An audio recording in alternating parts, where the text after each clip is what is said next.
अब ये दिन आ गए हैं कि भाई हमें पप्पू के बारे में बात करनी पड़ेगी। ये पप्पू क्या होता है? तमीज से बात करो ना, नेता है भाई।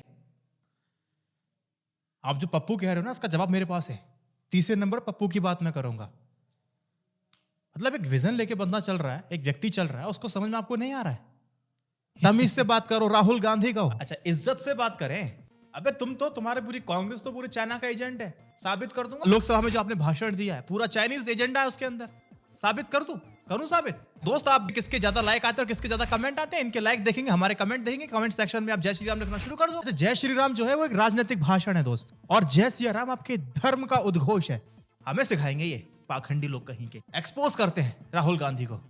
ये दो तस्वीर देख रहे हो आप, ये दो तस्वीर, दो कैरेक्टर, दो हाथ उठा रहे हैं, एक हाथ बांधकर बैठा हुआ है और दोनों की आंखों में सच्चाई और निडरता मुझे दिखाई देती है। दोनों तानाशाह की आंखों में आंख मिलाकर के एक संदेश देने की कोशिश करते हैं, हम तुम्हारे अत्याचारों के सामने नहीं झुकने वाले हैं। यह है विजन हमारे राहुल गांधी का। तो सुनो, चार पंक्तियां मैं आपको सुनाना चाहता हूं।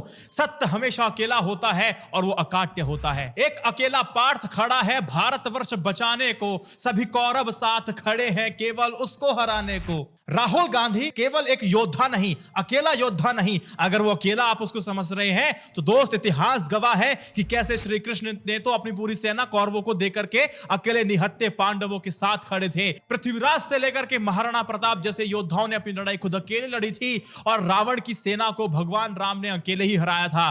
पोरस जब सिकंदर से जंग लड़ रहा था तब वो अकेला ही था।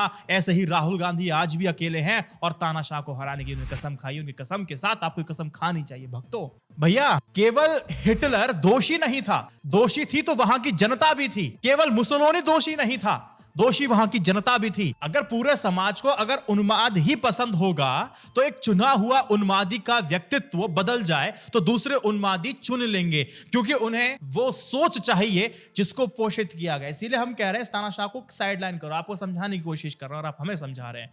राहुल गांधी ने 2024 के चुनाव का जो कांग्रेस का टोन है उसको सेट कर दिया है। राहुल गांधी भारत को राज्य के संघ यानी कि यूनियन ऑफ स्टेट्स के रूप में संदर्भित करता रहा, ना कि एक राष्ट्र के रूप में। तुम्हारे राहुल गांधी ने पूरे देश को देखा।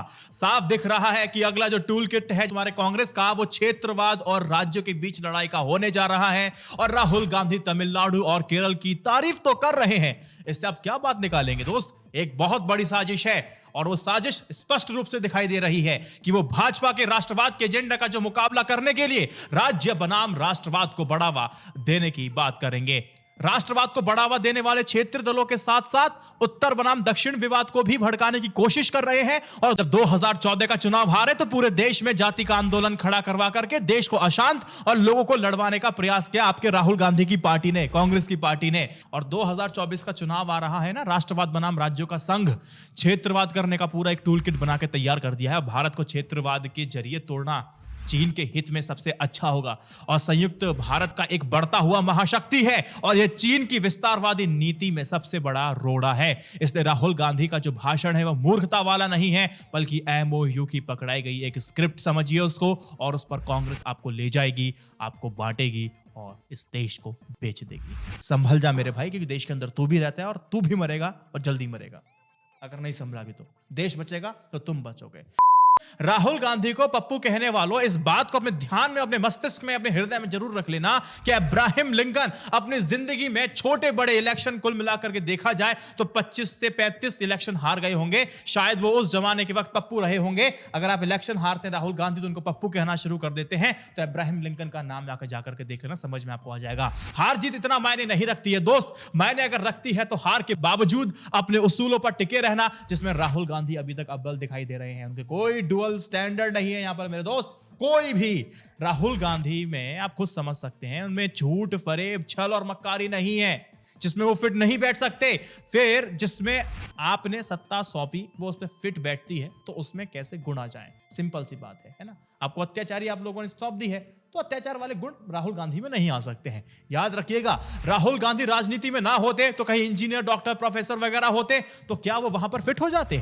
अरे हम तो किसी से ये भी नहीं कह सकते कि आप सफेद कपड़े पहने हैं और कीचड़ में मत आइएगा।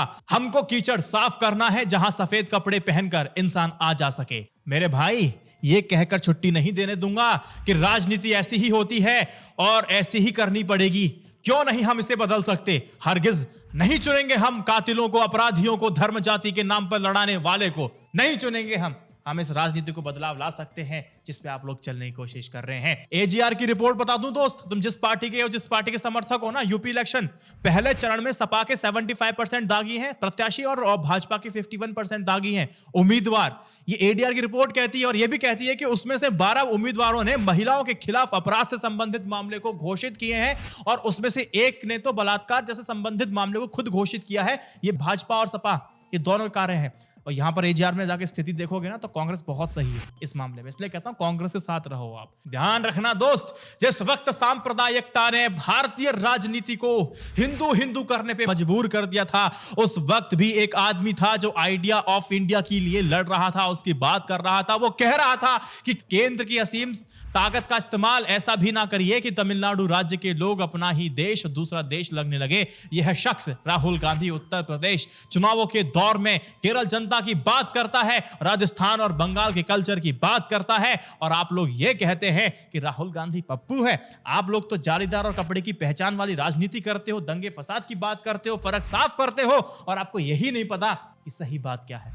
राहुल गांधी एक व्यक्ति रही, राहुल गांधी अपने आप में एक आइडियोलॉजी है। आपको समझ में आ रहा है? राहुल गांधी नेशन की बात नहीं करते, वो यूनियन ऑफ स्टेट की बात करते हैं। ये बात दोस्त आपको समझ में आनी चाहिए। पूरा एजेंडा लेके यहां बैठे हुए और मेरे से बकवास करते हो। तुम्हारे भुलक्कड़ राहुल गांधी के बारे में एक बात और बताता हूं। राहुल गांधी ने संसद में अडानी अंबानी भी एक बढ़िया ज्ञान तो दे दिया, लेकिन छत्तीसगढ़ और राजस्थान को भूल गए। राहुल जी, आप पे छत्तीसगढ़ और राजस्थान में दिल खोल करके अंबानी अडानी का स्वागत किया जा रहा है। बघेल साहब तो कह रहे हैं आइए आइए, मिलिए, गलिए मिलिए, इन्वेस्टमेंट कीजिए। महाराज, इतना भुलक्कड़ आदमी मैंने जिंदगी में नहीं देखा, और ऐसे आदमी को आप पीएम बनाने के पक्षकार हैं। अब इनको वोट दे दें, कमाल है। दूसरे एक ही बात करते हैं, अंबानी जी की। अडानी की बात हो गई, सारे पोर्ट बेच दिए, अब अंबानी की बात करते हैं। चलो एक बात बताओ राहुल जी, धीरूभाई अंबानी की छोटी से रिलायंस कंपनी का एक विशाल एम्पायर उस दौर में बना जब देश में लाइसेंस कोटा परमिट का राज हुआ करता था। लाइसेंस राज आपने सुना तो होगा, सब चीजें सरकार की मंजूरी से मिलती थी। उस दौर में धीरूभाई अंबानी ने खूब तरक्की की, सब फाइल्स आपको सब कुछ क्लियरेंस मिलता गया, बहुत मुनाफा कमाया। उस पेट्रोलियम सेक्टर के मिनिस्टर मुरली देवड़ा आखिर क्यों बनाए गए? क्या यह बताने की आवश्यकता है मुझे कि मुरली कांग्रेस के नेता थे या अंबानी के कर्मचारी? क्या यह बताने की आवश्यकता है मुझे कि पिछले चुनाव में मुकेश अंबानी ने मिलिंद देवड़ा को जिताने की अपील की थी? बकायदा उसका वीडियो जारी किया था राहुल गांधी जी। अंबानी अडानी के सिर्फ ये नहीं और आप भी हैं। एक बात समझिए, जब ऐसे लोगों को सपोर्ट किया जाता है तो रोजगार बनता है। जब मोदी सपोर्ट करेंगे तो रोजगार नहीं बनना।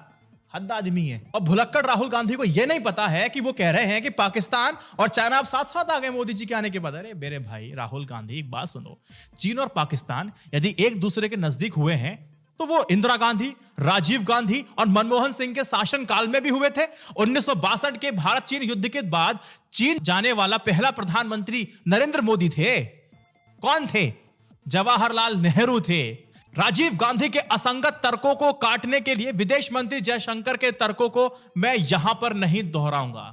मानता हूं नहीं दोहराऊंगा जयशंकर की बात को, लेकिन राहुल गांधी का यह कथन भी गलत और हास्यास्पद है कि भारत में लोकतंत्र की बजाय राजतंत्र स्थापित हो गया है। यहां एक राजा का राज चल रहा है। यह ठीक है कि सत्तारूढ़ भाजपा में अपेक्षित आंतरिक लोकतंत्र भले ही कम हो गया हो, लेकिन इसकी शुरुआत तो कांग्रेस में सबसे पहले आपने की थी।